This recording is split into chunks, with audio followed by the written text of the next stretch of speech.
¿Es mejor no haber existido nunca?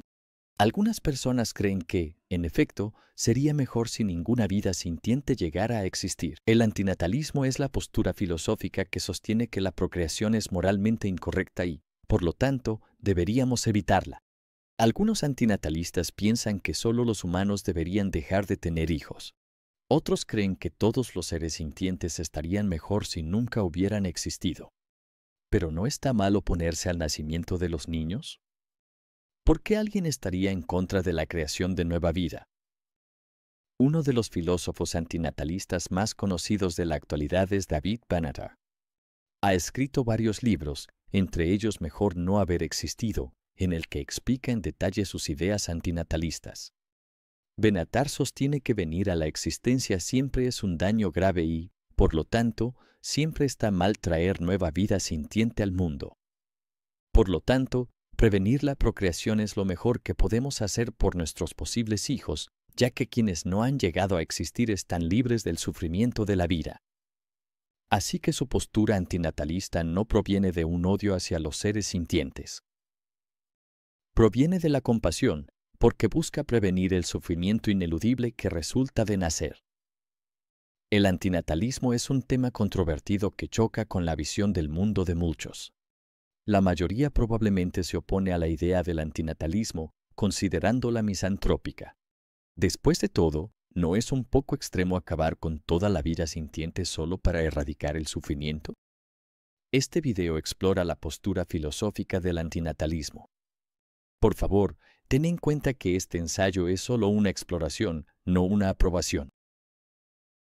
Si observamos la vida, podemos concluir que experimentamos tanto lo bueno como lo malo, tanto placer como dolor, y por lo tanto, podríamos argumentar que la vida vale la pena cuando lo bueno supera a lo malo. Pero cuando lo malo supera a lo bueno, la vida no vale la pena. Sin embargo, desde un punto de vista antinatalista, lo malo siempre supera a lo bueno, no importa cómo lo mires. Y así, incluso cuando consideramos que nuestras vidas son buenas y placenteras, no haber nacido en absoluto siempre es preferible a estar vivo. Según David Benatar, venir a la existencia genera experiencias buenas y malas, o dolor y placer. Si experimentamos dolor, duele y sufrimos como consecuencia de ello. Si experimentamos placer, sentimos alegría. Como dirían los budistas, la vida consiste en 8 vientos mundanos: elogio y culpa, ganancia y pérdida, éxito y fracaso, y alegría y tristeza. Cuando traemos un niño al mundo, este individuo inevitablemente estará expuesto a estos vientos. Un enfoque positivo y optimista ante este hecho sería que un niño ahora tiene la oportunidad de experimentar todas las cosas maravillosas que la vida ofrece. El individuo puede obtener muchas experiencias placenteras e incluso encontrar un significado sostenible como piedra angular de su existencia. Pero, todas estas alegrías de la vida, como probar buena comida y escuchar música hermosa, ¿hacen que la existencia sea mejor que la no existencia? ¿Superan estas experiencias el sufrimiento de la vida? E incluso cuando la vida de un niño resulta ser al menos moderadamente placentera e incluso disfrutable, ¿seguiría siendo mejor no haber nacido en absoluto? Según Benatar, un niño habría estado mejor si nunca hubiera llegado a existir. Él explica una asimetría entre la cantidad de dolor y placer que experimentamos cuando existimos y la ausencia de dolor y placer cuando no existimos. Su libro contiene el siguiente gráfico, que nos muestra, debido a esta asimetría, la ventaja de la no existencia sobre la existencia. Cuando existimos, experimentamos dolor, que es malo, y placer, que es bueno. Sin embargo, cuando no existimos, no experimentamos dolor, lo cual es bueno, y no experimentamos placer, lo cual no es malo. Así que estar vivo implica cosas buenas y malas. No estar vivo implica cosas buenas y no malas. Por lo tanto, la no existencia tiene la ventaja. Benatar nos presenta formas alternativas de comparar la existencia con la no existencia, que muestran que la asimetría se mantiene. Por ejemplo, podríamos decir que la ausencia de placer no es que no sea mala, sino que es mala. Un argumento común en contra de la postura antinatalista es que nos perdemos de todas las cosas placenteras que la vida ofrece si no nacemos. Así que podríamos considerar que perdernos la vida es algo malo. Pero, mirando un gráfico alternativo, podemos decir, en términos de simetría, que la ausencia de placer que acompaña a la no existencia es igual de mala que la presencia de dolor que acompaña a la existencia. Benatar argumenta que la ausencia de placer no es mala a menos que haya alguien para quien esa ausencia sea una privación. Así que alguien que no existe no experimenta privación y por lo tanto no sufre la ausencia de placer. Alguien que sí existe ciertamente experimenta dolor, incluida la privación de placer, que solo afecta a quienes existen. Para alguien que no existe, la ausencia de placer es neutral. No hace ninguna diferencia. Por lo tanto, evaluar la ausencia de placer que acompaña a la no existencia como algo malo es demasiado exagerado. Benatar ilustra la asimetría con el siguiente ejemplo, y cito, mientras que, al menos cuando pensamos en ellos, con razón nos entristecemos por los habitantes de una tierra extranjera cuyas vidas están marcadas por el sufrimiento. Cuando escuchamos que una isla está deshabitada, no nos entristecemos de la misma manera por las personas felices que, de haber existido, habrían poblado esa isla. De manera similar, nadie realmente lamenta a aquellos que no existen en Marte, sintiendo pena por esos seres potenciales que no pueden disfrutar de la vida. Sin embargo, si supiéramos que hay vida sensible en Marte, pero que los marcianos están sufriendo, lamentaríamos esto por ellos. Fin de la cita. Pero aún así, a pesar de las desventajas de la existencia en comparación con la no existencia, la gente parece preferir existir a no existir y no querría haberse perdido la experiencia. Incluso traemos nuevas personas al mundo que tienen un destino similar al nuestro. Y luego pensar que, según un filósofo en particular, el dolor supera con creces al placer en este mundo y la desgracia en general es la norma. El notoriamente pesimista filósofo Arthur Schopenhauer escribió que, en general, descubrimos que el placer no es ni de cerca tan placentero como esperábamos y el dolor es mucho más doloroso. Él ilustró su afirmación con un experimento mental, pidiendo al lector que imaginara a dos animales, uno de los cuales está ocupado comiéndose al otro. ¿Cuál experiencia es más intensa? ¿El placer de comer o el dolor de ser comido?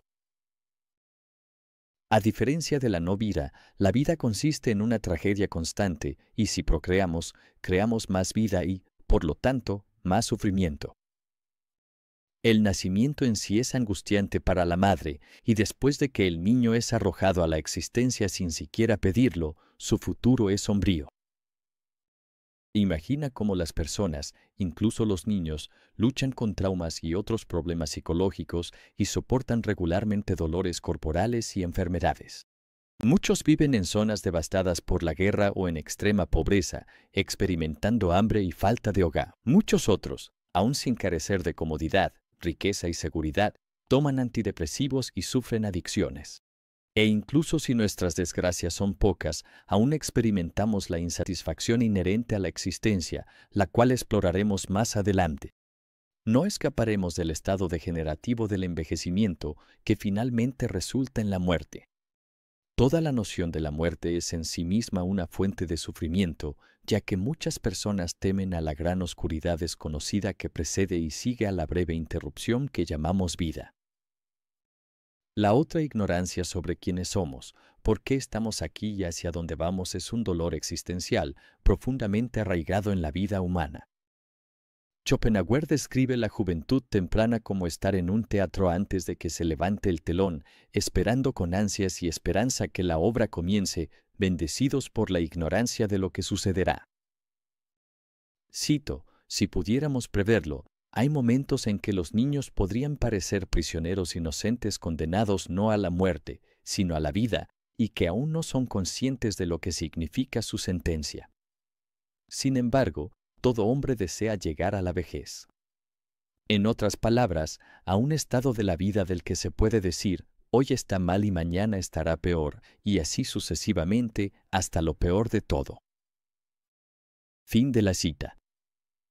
Supongamos que, al estar vivos, encontramos sufrimiento en cada rincón, mientras que el alivio de grandes cantidades de dolor aún está por verse. En ese caso, Schopenhauer podría haber descrito correctamente la vida como un episodio infructuoso que perturba la bendita calma de la inexistencia y así, de hecho, podríamos estar mejor si no estuviéramos aquí en absoluto. Sin embargo, muchas personas no experimentan la vida como algo terrible. Estas personas ven sus vidas como felices y se sienten bendecidas por ello. Pero según Benatar, las personas se engañan a sí mismas con una visión excesivamente optimista que tienen de su propia existencia como consecuencia de un fenómeno psicológico llamado el principio de Pollana, una tendencia humana hacia el optimismo. Nuestras autoevaluaciones no son fiables porque tendemos a recordar más las experiencias positivas que las negativas y a exagerar lo buenas que serán las cosas.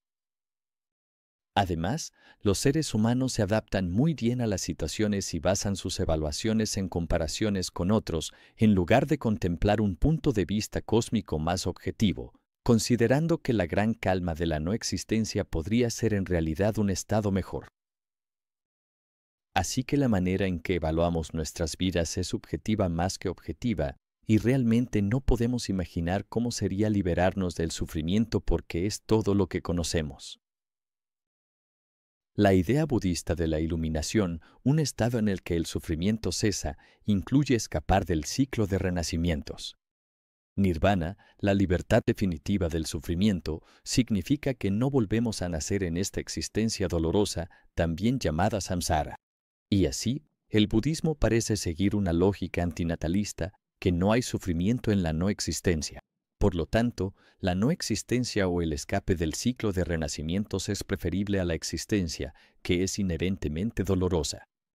Para muchos, no volver a existir jamás puede sonar más a una tragedia que a una liberación. Si no existimos, nunca experimentaremos, por ejemplo, las alegrías de contemplar paisajes hermosos o de estar enamorados. ¿Por qué preferiríamos la nada en vez de la oportunidad de disfrutar el placer y la belleza de estar vivos? En nuestra cultura consumista, celebramos la búsqueda constante de satisfacer nuestros deseos, ya que es algo que se disfruta y le da sentido a la vida. ¿No es fantástico estar vivos para poder disfrutar de viajar, salir de fiesta, ir a restaurantes, el arte y divertirnos en la cama? En realidad, la mayoría, si no es que todas las cosas que promueve el consumismo, son formas de sobrellevar la insatisfacción de la vida. Según la visión de Schopenhauer, las cosas que parece que disfrutamos no son cosas que buscamos por sí mismas. El placer en sí mismo no es una experiencia positiva, sino una experiencia negativa. El dolor, en cambio, no es una experiencia negativa, sino una experiencia positiva. Como afirmó Schopenhauer, y cito, es el bien lo que es negativo. En otras palabras, la felicidad y la satisfacción siempre implican algún deseo cumplido, algún estado de dolor que llega a su fin. Así que no buscamos tanto el placer, lo que queremos es deshacernos del dolor. Entonces podríamos decir que alcanzar el placer es un medio para acabar con el dolor. Curiosamente, encontramos una visión similar entre los eruditos budistas. El monje budista Han Sona cuenta una analogía que compara tener deseos con estar endeudado. Si pagamos nuestras deudas, sentimos alivio. Pero si no lo hacemos, experimentamos una sensación de inquietud o insatisfacción. Es doloroso y necesita algo que lo alivie. Por ejemplo, la sed de cerveza requiere que se sacie con cerveza. El deseo de ser millonario requiere que se cumpla con cierta cantidad de dinero. Supongamos que experimentamos muchos deseos pero nos privan de los placeres correspondientes. En ese caso, la vida se vuelve insoportable, ya que nos encontramos en un estado perpetuo de dolor ardiente sin ningún medio para apagar el fuego. Sin embargo, si no tenemos deseos, el placer se vuelve obsoleto. Un argumento antinatalista sería que la forma más segura de no experimentar la insatisfacción, la inquietud y el dolor de todos estos deseos que vienen con la existencia es no existir en primer lugar. Si no encendemos un fuego, no tenemos que apagarlo. Los budistas llaman al sufrimiento constante, o más bien a la insatisfacción de la vida, dukkha.